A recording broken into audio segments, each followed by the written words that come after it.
Here we are again. Thank you for joining me in another video. Today we're going to be checking out this 1954 344 Omega bumper automatic. And look at the dial. It is absolutely tarnished. The case is finished and beautiful. The hands, they're fair. But all in all, this watch is gorgeous. With original crown, and the crown that has those octagon cuts in it. It's just gorgeous. You hear that? Part of the automatic has come up, is loose, and is jumping around in there. So we're going to resolve that today. Remove the case back with the Bergeon 80088 ball. Some scratches on the back. But yeah, you see, the screws have come up. That plate has come up, and now the rotor and ratchet arm are just floating around in there. Let's remove those screws, which are not screwed down anymore. Take that automatic bridge off.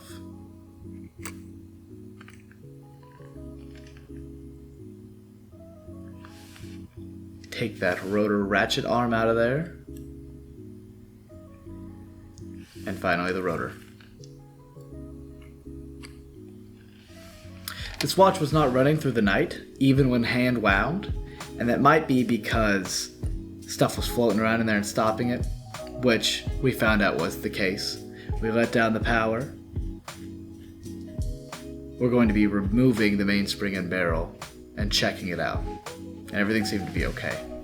But currently we're at the stage where we're taking off the ratchet wheel screw, taking off the ratchet wheel, taking off the crown wheel with the screws and that crown wheel bridge. Plate, rather. Just trying to get into this watch and figure out what the heck is going on.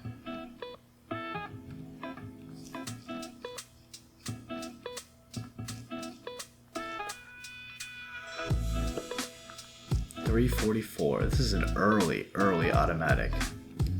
You can see that bumper's been rubbing on the plate and bridge, causing that plating to wear off.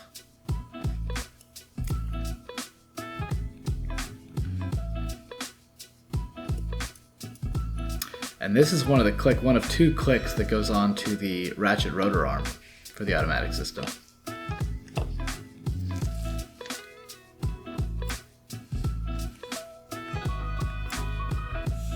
Remove those 3 barrel bridge screws.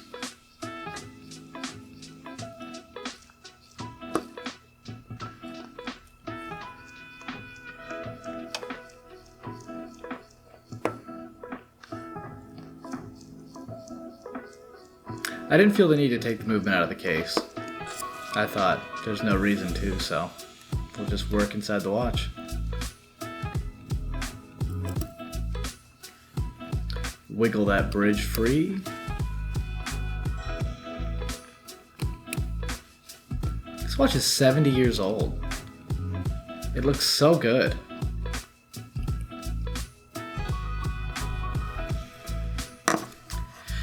Now let's remove that mainspring from the barrel, and we find that it's not the problem. But here we go to watch this thing explode out of there.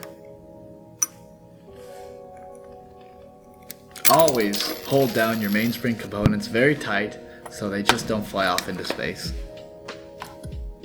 Nevertheless, we're going to reinstall with a mainspring winder.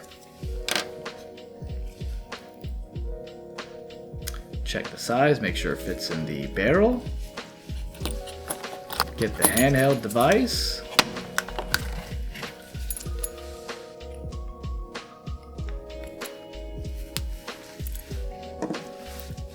Mainspring winders also ensure that if you do it by hand, you can actually kink the mainspring and power won't be directed properly throughout the watch. So mainspring winder is key in making sure there's no kinks or nicks or anything on the mainspring so that it goes back into the barrel properly and evenly.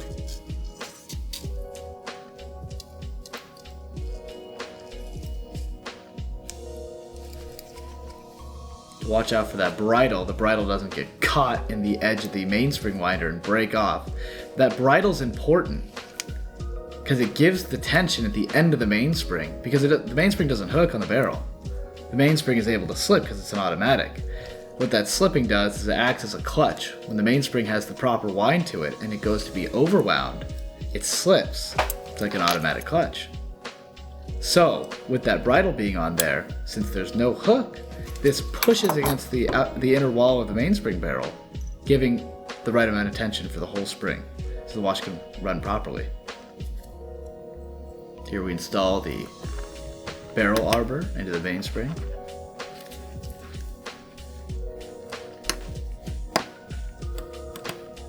And the cap.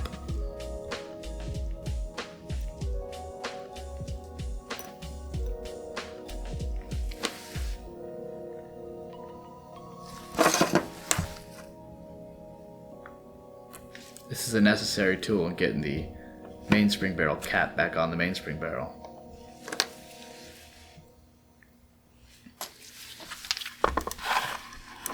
And return the tool.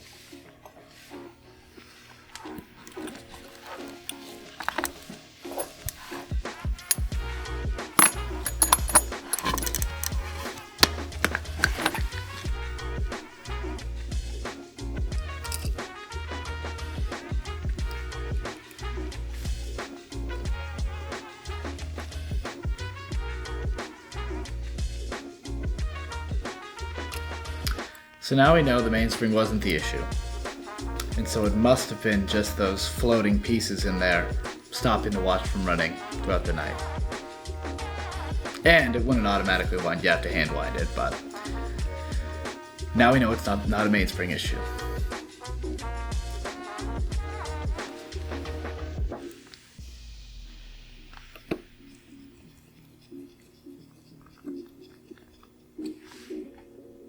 You see those two springs on the right side of the movement towards 12 o'clock? Those are the bumpers. When the rotor comes up, it bumps, essentially pushing it from one side to the other. Install that click spring again.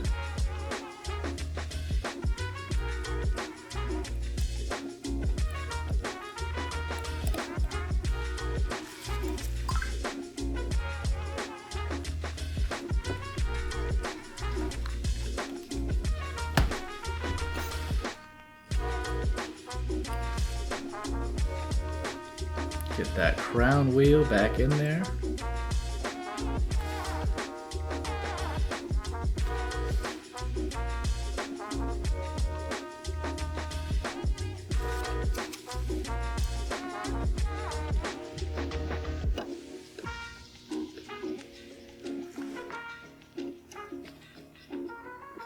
That bridge allows the crown wheel to be held in one spot, but also be able to move freely to function properly. Here's the ratchet wheel and screw.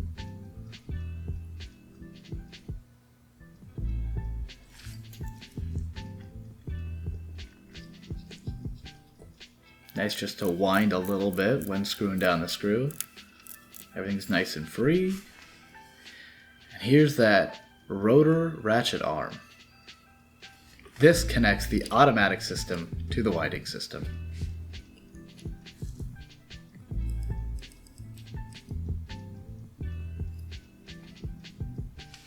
And the rotor, you want to line the ends of those teeth together so that when that rotor goes around, all those teeth are met properly so that there's a cycle.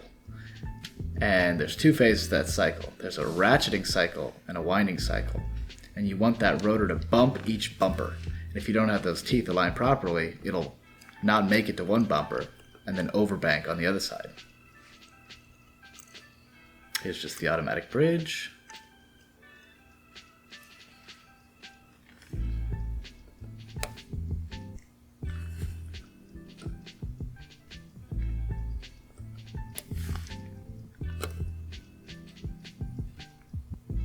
Everything clicked into place.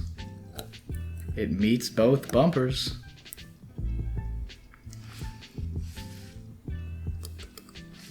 This time these screws will be screwed down firmly so they don't come loose.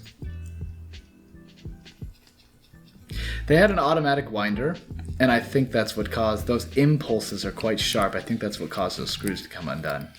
Just unnecessary wear. You can hear that bumping from each side. Bump, bump, bump, bump.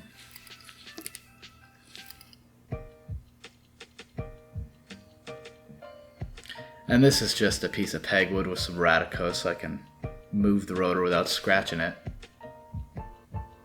That bumper meets.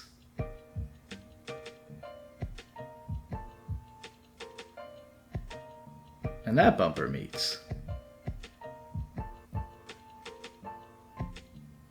When the rotor moves clockwise, it's ratcheting. When the rotor moves counterclockwise, it's winding. So it only winds half the time. Not the most efficient, but this is the beginning to automatic watches.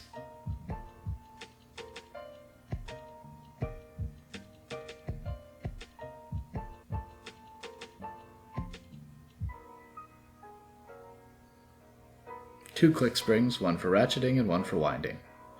You can see they're on top of each other, and one's able to ratchet one way and push, and the other's able to ratchet the other way and push.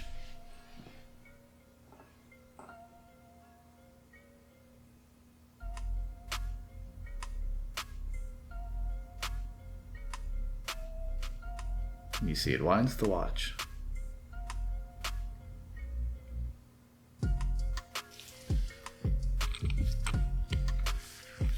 Customer didn't want a clean and overhaul and a full restoration. They actually just recently got that done. And so whatever happened, the screws were either not down tight, or like I said, that automatic winding machine just wasn't good. It caused unnecessary wear. And so we just fixed the automatic system and found out that the mainspring was fine, that most likely that automatic system was floating around in there stopping the watch at night. And so, yeah. So thank you guys again for joining me on another video. This one was very simple, a shorter video than my normal ones, but this is just a gorgeous, gorgeous Omega Seamaster watch. And I really appreciate you guys liking, commenting, subscribing to me. You guys are doing the heavy work for me to grow this channel, so thank you. But yeah, I really appreciate all the support you guys give me, and it's making this journey interesting and worthwhile. So thank you, and I will see you in the next video, soon to come. Thank you. Bye.